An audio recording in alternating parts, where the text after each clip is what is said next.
Next up is Ethan, who designed off the word candles in the color scheme of yellow. Off the bat, I love the spiral. It always looks good on a flag. That's a go-to for me in design. It always looks good. However, the biggest thing that's getting me is the center point is not in the center. It's about a few inches lower than the center, and that I think would throw it off significantly. If you just lifted it up, yeah, like to that point, and then warp the edges down a little bit to cover where that white is, I think it would be perfect. I don't know if this is just a stock image or if he did some editing in with it, but it's very successful. And I like that lighter swirl goes in with the mosaic around it. I think this will look really great on a field. And it's got a lot of little colors in it, so you can match it with a lot. And there is yellow in it. Yeah, I really like this. Again, a lot of color.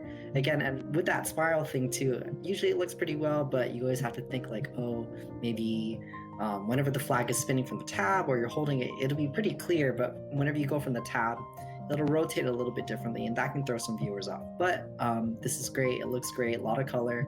And I really like how it fills out the flag. Same thing. I like the amount of color in contrast to the amount of dark negative space. The only thing that I would have to say is that I have seen a flag that looks like this before, so it makes me wonder how can we make this look a little bit more custom and a little bit more like nobody else has it. So I see what he's going for. We have candles and we've got ambiance, but there's something that isn't working here. What I would have done is that background kind of circular stained glass that we have going on, I would have disconnected that from the front image. I think this is a photograph that was kind of placed on here. And what I think would be more successful is taking that stained glass in the background as a separate image, blowing it up a little bit. The placement is a little odd for me too. I think it needs to go bigger, or maybe to have one big one and maybe two smaller ones. And then if you want to incorporate little flames or little candles, that would be the work where you go in and you Photoshop those items in and make it cohesive. Plus the lines of the candles are throwing me off a little bit too. Yeah, with the lines, especially as Liz was saying, really throw you off. And you got to think, you're spinning this thing. You want more color. So again, that'd be really cool if you blew up and take out as much of the black color in that background as much as possible, and just fill it with color, since it is such a big swing flag.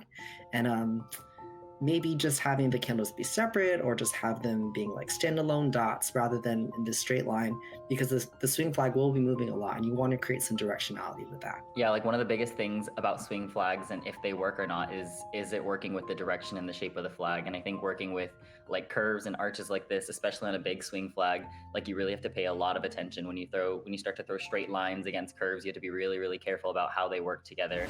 Well, we got some brightness going on, so I like the fact that we have transitioned into that brighter color. Kind of looks like an abstract flame. And then there's some kind of angular shapes in there too, which is nice. I would move all of this over to the right and maybe make the scale a little bit different. I feel like that kind of, all I can see is a triangle right there in the middle. And that's the main thing I'm focusing on, which if we wanted to look at it as the top of a candle flame, that's a nice way to look at it, but it's not quite in the center and it's not quite to the right. So I would say maybe move it over a little bit so it looks purposeful, that was where your eye wanted to go as a center point, or if they wanted it to move off of or even, turning it at an angle is nice too. It doesn't always have to be straight up and down. We can move things around and play with angles to make sure it's as successful on that composition as possible. Yeah, I mean, it's beautiful, it's bright. With the angular lines, again, avoiding just having one and having multiple lines isn't dangerous or anything. With a lot of old school flags, you've seen, intersecting lines with curves and whatnot. And so you could do that here. And I mean, it's a great flag. Just gotta be more playful with it, I think. Yeah, same thing, going off those lines. Whenever you use lines, you have to be super careful with how you lay them on that flag design to make sure that it's going to work the best with how they're going to spin. My thing is looking at all three flags together. I don't know necessarily if I were to look at all three of them, like laying side by side by side, if I would get necessarily the story that's coming across. They all look good individually, but I don't know that the colors, the tones, all of those storylines work together as well as they want them to.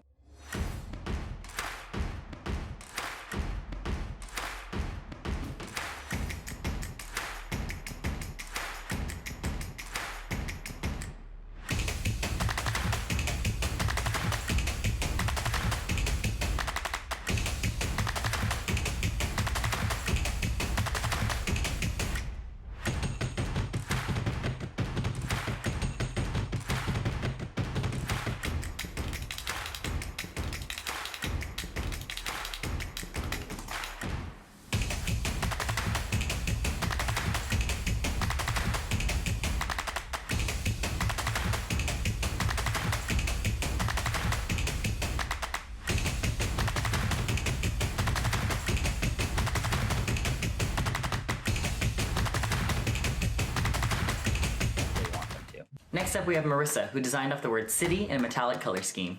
I wanted to go through a series of flags of what I would envision being used for a city theme show. My opening flag, I bring up the hustle and bustle of the city with a metallic aluminum frame subway car with accents of a friendly reminder of graffiti in red, white, and yellow. Flashes of bright white were also added to highlight some dynamic elements to the piece. I angled the design so when the flag would be spun, it would look as though the subway car would be moving. After approaching your stop at the subway station, you're typically approaching the cityscapes, and I wanted to bring out the bright morning life of the city as you approach the top of the subway stairs, and seeing the bright blue skies and the glistening skyscrapers in front of you with the windows shining back in your face. That's something that I wanted to portray in this type of bright element ballad style flag. My last city design really captures the rush hour scene, bringing back in yellows and reds and whites on a midnight sky background and a cityscape outlined in white and what I would like to be gold metallic on the sides of the building. I also would like to add the Genesis 1000 print in gold metallic overlaying the design to give the electricity of the city lights and the life that everybody talks about whenever they're speaking on New York City and Manhattan, Times Square, never sleeping. I can tell that she has created this imagery, which bravo for her. A lot of people like to just do the old Shutterstock, paste it on the flag. She definitely did a lot of work here. I really like that kind of blue going into the yellow, but it's kind of cloudy and like delicate. And then we've got the harsh lines, stark lines of like architecture. And then it's kind of going off, like trailing off into almost, looks technological. Mm-hmm. So I think this is very successful. I would be very curious to see what this looks like actually on a flag template, because it could either be really great or not so great. But as far as the design goes and the color scheme, I really like it. Yeah, I really like how the metallics really show up here.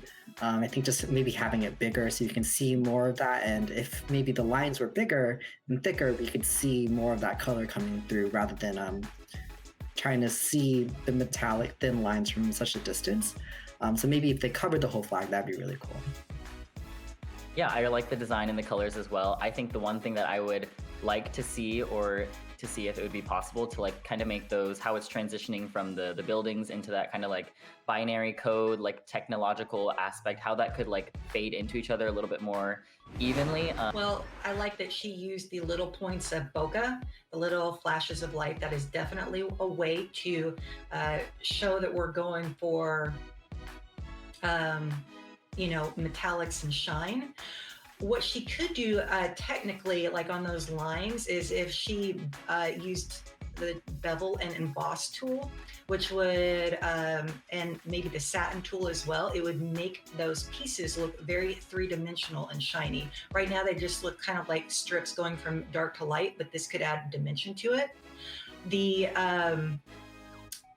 how this will end up on a flag, I am not sure. Like I do like the imagery, and the other thing is the be kind and then the writing on it.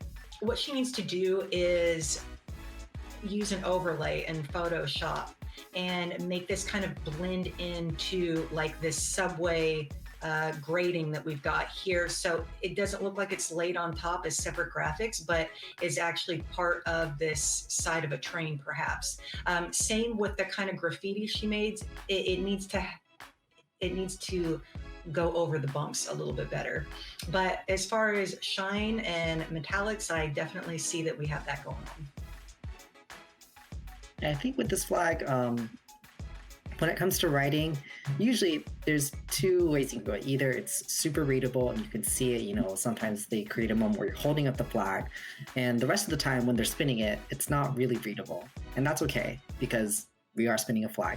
I think maybe if the text was either a lot bigger and it blended in a lot more, or is really on there, or maybe just so big that it just runs off the flag would be really cool. Or just making sure that it's the center of attention, that we really read it if they ever do take a moment to like show off the flag and like, this is what it looks like. So yeah, when it comes to reading flags, I'm like, what does that say? And I just really want to know what's going on. Same thing. I'm curious to see how this would fit on a flag and how this would look spinning. Going off of what Liz said, I think that, it definitely needs to look like with this text that it's like actually on that train. Like it needs to have like some texture to it, or look like it's like spray paint, like you would see in like the New York like subway station. And like a lot of the things with like the depth that she can play around with, I think could really like elevate this to the next level. Well, I can see she has used the Genesis overlay, which I think those little rectangular shapes are perfect for what she's going for. So out of all the Genesis overlays, I would say this would be the one I would also choose. So how she did her spray paint tool on her Photoshop, it's gotten muddy. And what happens there is like she's got a lot of different colors overlaid, and then it just becomes visual mud. And so from far away, you can kind of visualize how a flag looks from far away by kind of squinting your eyes at it. And that gives you kind of a perspective. And I'm just not sure that this would read very well. Now, I love the building shapes. I wish they were bigger and took up more of the flag. She's got that little light bokeh, that little point of light over there. But I've noticed she has put it over the pole pocket, you can see the little edges over there on the pole pocket. So part of her design is getting cut off. So she needs to keep that in mind, that this needs to fit within the parameter of the flag. And you have to think about your pole pocket and all that. Yeah, I really like the design. It's nice seeing the buildings again. Maybe we are missing a little bit of the metallic theme here. We know that it's still city in this case, but we're just kind of lacking that. And seeing this overlay with the crosshatch could be a lot to read. Maybe just having simpler lines would be a lot, more readable, and you could really appreciate the design more. But I think it's still a pretty cool and fun flag. Honestly, her whole series has been pretty fun so far. I'm wondering how just like the sizing, the scale, and how this flag and all its elements are laid out. I feel like there's a more successful way to do this, like either stretching out those spray paint lines or like enlarging the size of the buildings, just moving things around. I feel like it could make this a little bit more cohesive with like the overall design of the flag.